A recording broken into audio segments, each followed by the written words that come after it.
Xa para o público xeral, estas marcas que concorren ao concurso e moitas máis estarán dispoñibles no Túnel do Viño. A actividade cumpre a súa 9ª edición, confirmándose como unha alternativa máis tranquila e profesional ao Paseo da Calzada para gozar do Albariño. Bueno, el Túnel del Vino es una actividad que llevamos varios años haciendo y se ha demostrado como una de las más importantes de la Festa do Viño Rías Baixas en Cambados, porque ponemos a disposición de los amantes del vino hasta en este año 159 vinos distintos y además de todas las tipologías, blancos, tintos, espumosos, vinos del año, vinos de guarda, vinos de elaboraciones especiales. Toda aquella persona que quiera de verdad analizar lo que está elaborando Rías Baixas tiene aquí el lugar perfecto. Es una apuesta que vamos a reforzar cada año porque nos hemos dado cuenta de que es algo que tiene mucho valor. Por un prezo de 15 euros, os visitantes poderán degustar 161 marcas pertencentes a 60 adegas da denominación de orixe Rías Baixas. Unha oportunidade que moitos non queren perder e que o Consello Regulador aposta por potenciar. Cada año mejor, cada año viene más gente y cada año la gente va siendo consciente de cuál es el verdadero valor de esta iniciativa.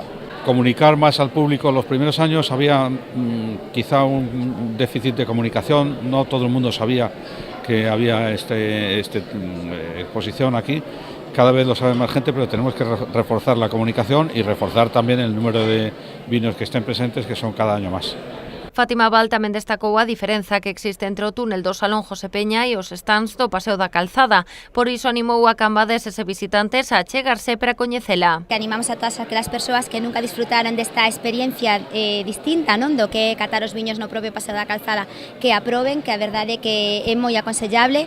Todas aquelas persoas que queiran pois catar os viños da denominación de orixe en Rías Baixas nunha absoluta intimidade e ademais con persoas pois especializadas que nos poden explicar un pouquiño pois cada un dos viños que aquí se poden catar, pois teñen aquí un lugar magnífico para poder facelo. Así que, pois tamén, como moi ben decía agora o presidente do Consello Regulador, hai que dinamizar e promocionar máis esta actividade porque a verdade é que a experiencia merece a pena e todas as persoas que aproban acaban repetindo ano a ano. O vicepresidente da Xunta, Alfonso Rueda, chegouse a Cambados para participar da inauguración do Túnel do Viño. O igual que fixera onte o conselleiro do Medio Rural, Rueda destacou o peso do sector vitivinícola na economía galega, con Rías Baixas á cabeza. Falamos de que Galicia ten un atractivo de seu que o seu paisaxe e a súa xente, pero temos outras moitas cousas que estes últimos anos colleron moitísima potencia que tamén nos representa moi ben. E creo que todo o que ten que ver cos viños, todas as denominacións que hai en Galicia e esta especialmente, que creo que foi a